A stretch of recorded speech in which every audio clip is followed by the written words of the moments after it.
Hey everyone, this is Lauren Moss-Hunt from Phoenix, Arizona, doing my first literature synopsis for you. It shows emotional intelligence, its measurements, and implications for the workplace. So essentially, this literature brought together a lot of different studies that were looking at emotional intelligence and different factors of the workplace. So they defined intelligence by three different pieces. The first was that the set of abilities are capable of being operationalized.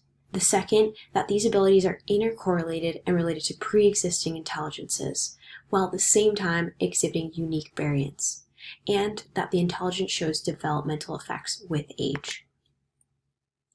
Then they talked a little bit about non-cognitive abilities. So defined different aspects of interpersonal emotional skills, interpersonal emotional skills, adaptability, stress management, and general mood. They discussed 7 elements of emotional intelligence. So those were personal characteristics and behaviors. Things like self-awareness, emotional resilience, motivation, interpersonal sensitivity, influence, decisiveness, conscientiousness, and integrity. They funneled that into a further organized system of drivers, constrainers, and enablers. Now, implications for the workplace. They looked at performance. I pulled 2 different studies here. One was looking at 450 boys over a period of 40 years. They showed a weak correlation between IQ and performance, but they found that work performance influenced more so abilities to handle frustration, control emotions, and get along with others. The other study was a 2002. It looked at 44 Australian teams over the course of 9 weeks. In earlier weeks, they found that teams with high emotional intelligence scores outperformed lower scoring teams. But by the end of the trial, all teams had similar performance levels. So they concluded that emotional intelligence individuals were able to form cohesive and effective work teams more quickly than less emotionally intelligent colleagues. Looking at leadership effectiveness.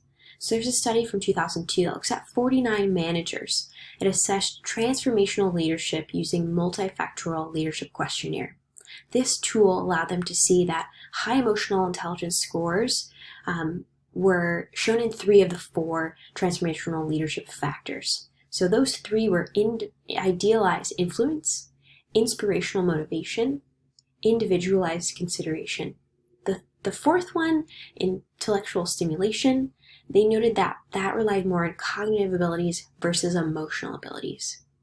So they concluded overall that research on emotional intelligence and leadership effectiveness is mixed.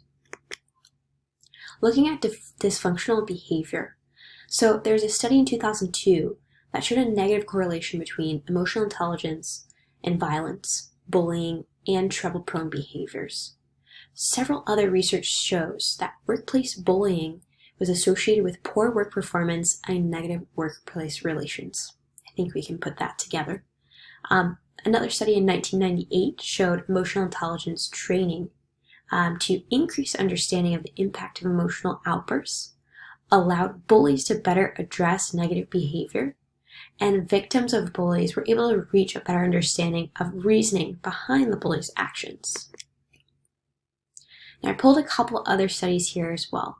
I found them to be pretty significant. So one looking in 2003, 2004, show highly emotional intelligent managers to have less stress, improve physical and psychological health. Then another shows higher individuals with emotional intelligence to demonstrate higher likelihood of collaborative collective resolution.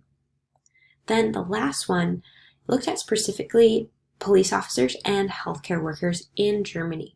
And it showed that police officers had greater interpersonal capacity. So things like increased self-awareness, self-respect. It allowed for better focus and efficiency with immediate problems and easy adaptability and coping. I think that's pretty important for that kind of profession. Then looking at organizational change.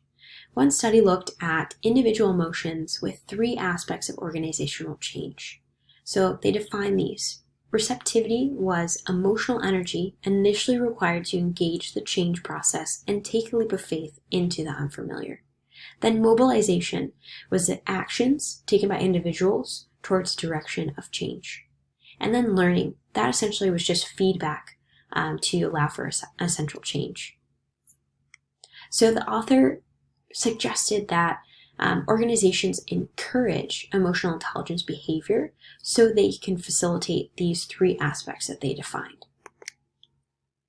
Then looking at service encounters. So 3 different studies here. 2001 looked at customers' effect and judgment of service quality is influenced by emotions displayed by service employees. So they define this as emotional contagion, essentially as a customer receiving a service, whatever that encounter involves, essentially will rub off on you or create an effect on the client. Then another study looking at banking employees. They showed a similar kind of thing. Emotional expressiveness and positivity of service agents was predictive of customer effect and perception of service quality. Then the last one, they defined a term called emotional labor. So service agents must adapt their responses to satisfy customers even if they may not feel what they're expressing.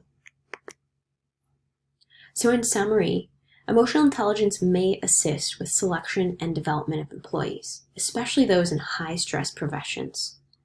Limited evidence was accumulated that emotional intelligence is associated with leadership effectiveness and readiness for changes. They did find that promoting emotional intelligence behaviors may impact client-customer interactions positively and improve service quality and workplace environments.